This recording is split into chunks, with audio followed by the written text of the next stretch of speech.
taking three. Going for the St. Louis now. Oh no! Son of a bitch. You get your two? Yeah. Welcome back to the channel, everyone. Thotgor here, of course.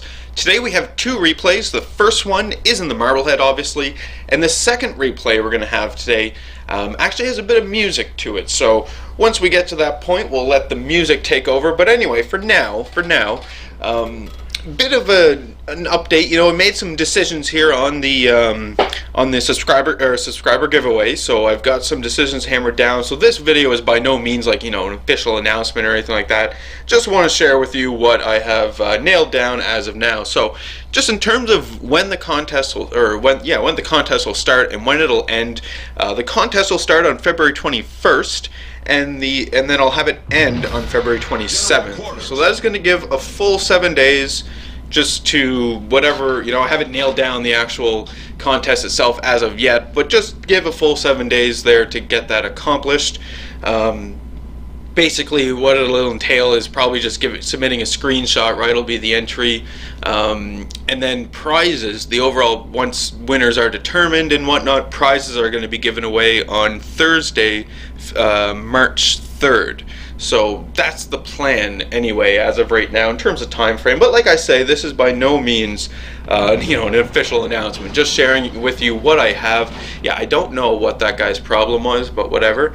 Yeah, just sharing with you what I have, and as we get closer to February 21st, we'll make an official video, right, and explain the whole contest and whatnot. But anyway, that's the time frames that I'm looking at.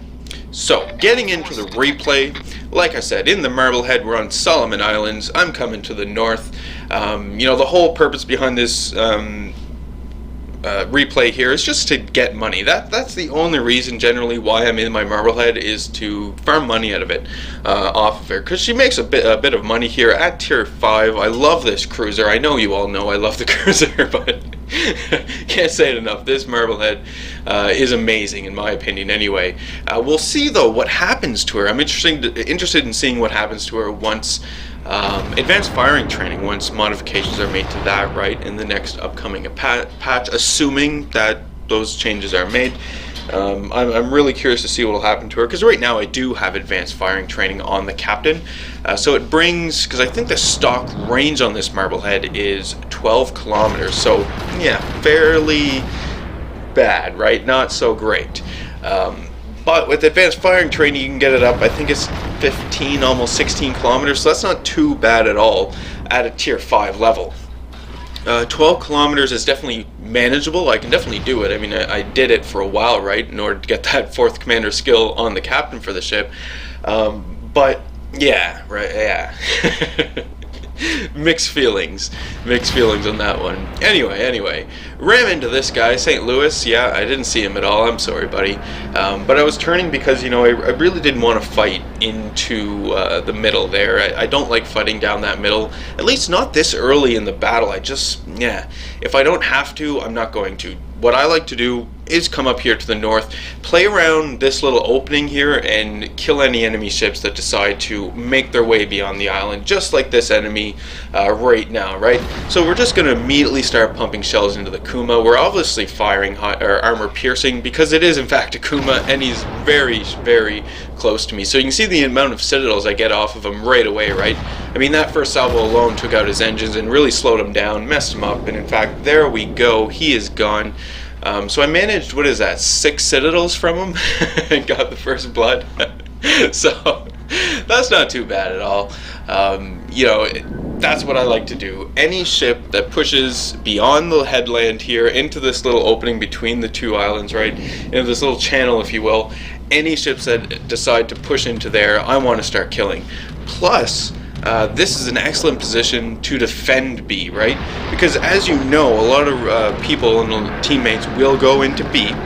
Same thing for the enemies, and they will start duking it out down there. And really, I mean, if they decide to show up in force, and if the enemies are able to push through, it can be really bad for your team, especially considering, you know, now they're right next to your base and they essentially have outflanked you on both the north and the south. So yeah, want to keep this in mind. So some enemy torpedo bombers come in, launch torpedoes at me, able to maneuver away from them. Now, the Marblehead has basically no AA. It does actually have, I think, one AA gun on it, maybe two, I'm not 100% sure, but basically none, right?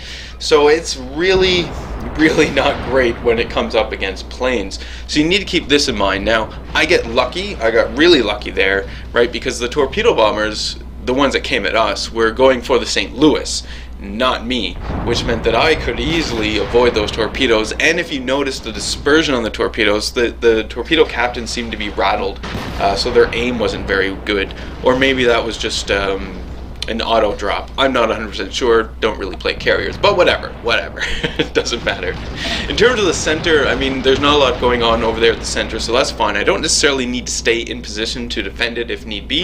It looks like we have quite a bit of allied ships up here in the north helping us out, right? So we're going to let them take some of the defensive duty while I'm going to go a little on the offense here, take a look at some of the enemy battleships, how they're positioned, what they're shooting at, to see if I can't start setting some fires to these guys.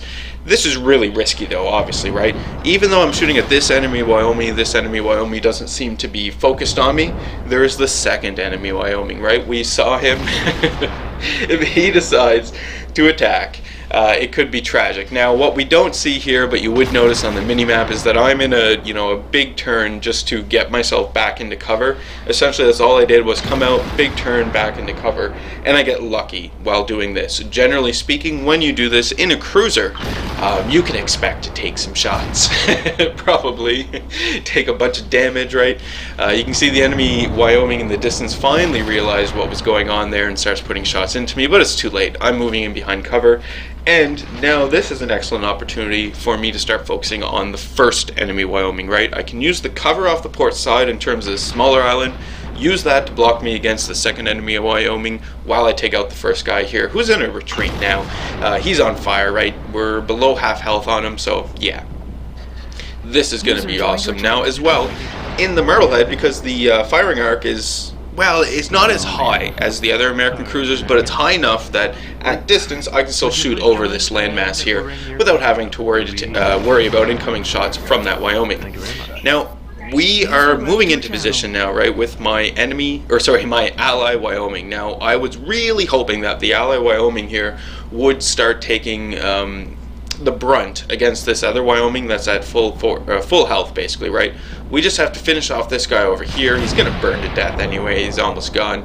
Once he's gone, then my ally Wyoming can come in, take out that enemy Wyoming. That is the hope and the plan.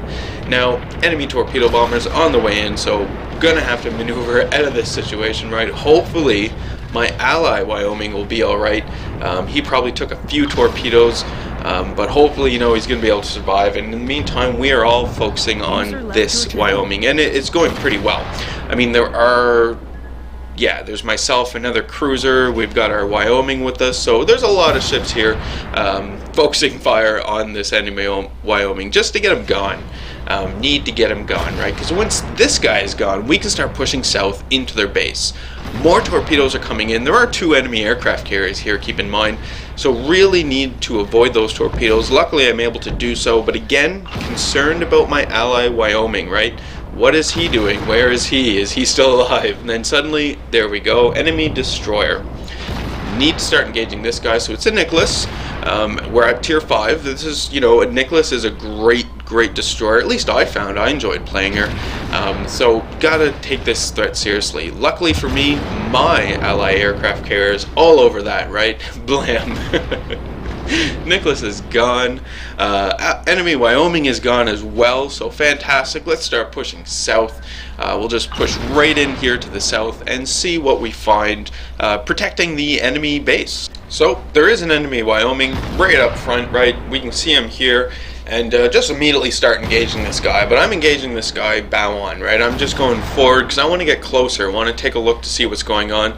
I was suspected that some enemy aircraft carriers might make their presence known. So we're going to take a look, keep an eye out for those guys. In the meantime, you can see that the enemy was actually attempting a push through the middle. But because our push at the north is now really threatening their base, they're turning around to defend the base. And there we go, enemy aircraft carrier. So few things to keep in mind here.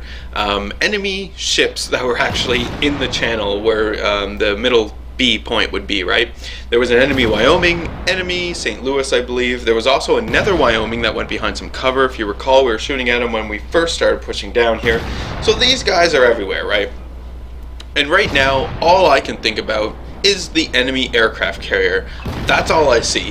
That's all I want. To further it, right, I get myself a Confederate, so that's just like, yeah, we're doing it. It's awesome. And then, you know, you'll notice I'm taking damage because enemy ships are around, right? And here we go. Here come some enemy torpedo bombers. Really need to maneuver around this one. Oh, that was close. Managed to do it though. Show this Hosho what's going on and just keep engaging the Hosho.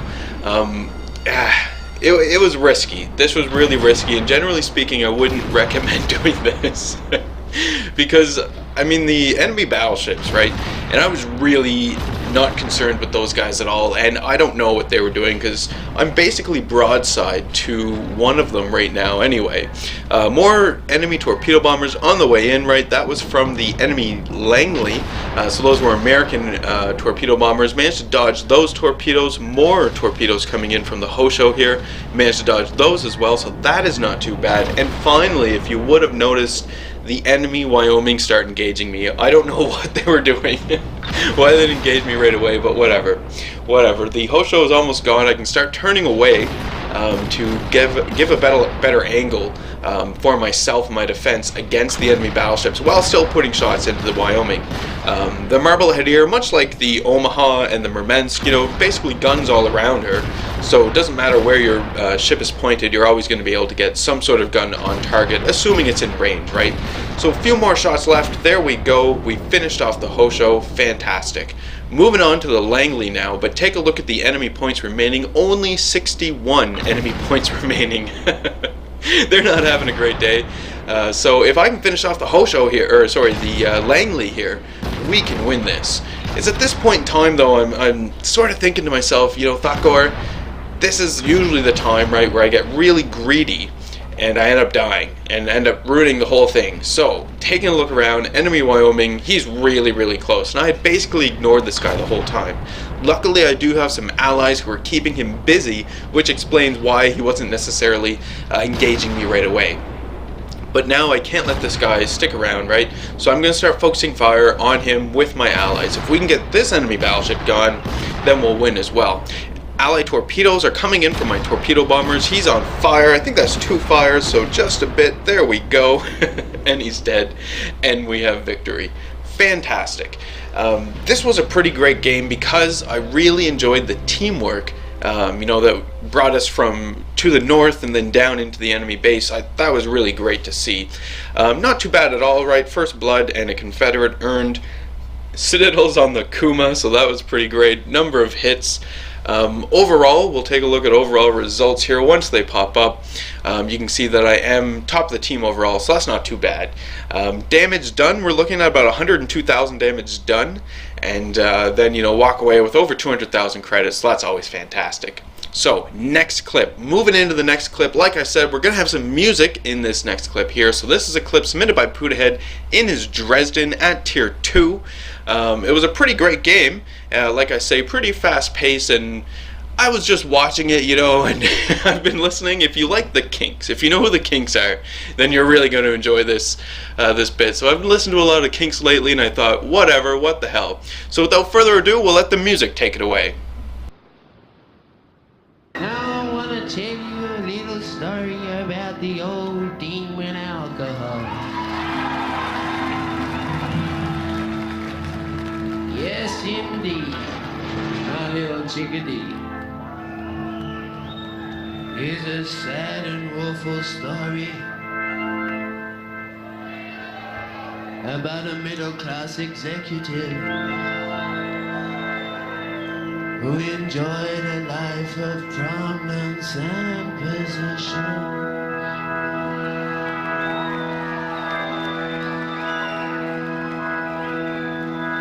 But the pressures at the office and his socialite engagements and his selfish wife's fanatical ambition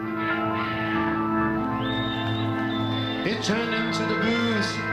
And he got mixed up with a floozy and she led him to a life of indecision. The floozy made him spend his dough.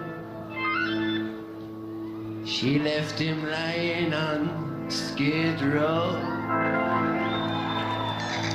A drunken lag at some Salvation Army mission. Roger, proceeding to assist you. It's very sad.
Turn him on to drink, lead him to the brink.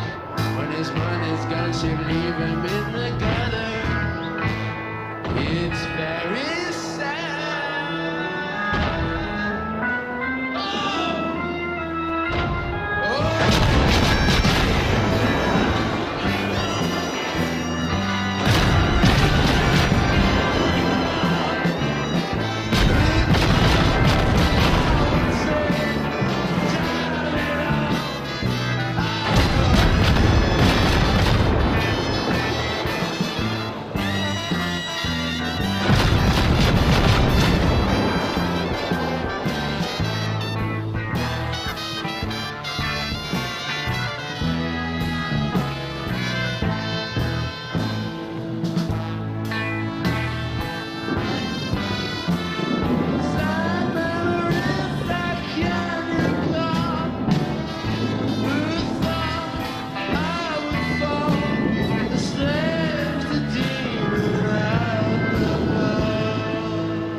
To fall a slave to demon alcohol. It's gonna break your heart and slave.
suppression of minorities.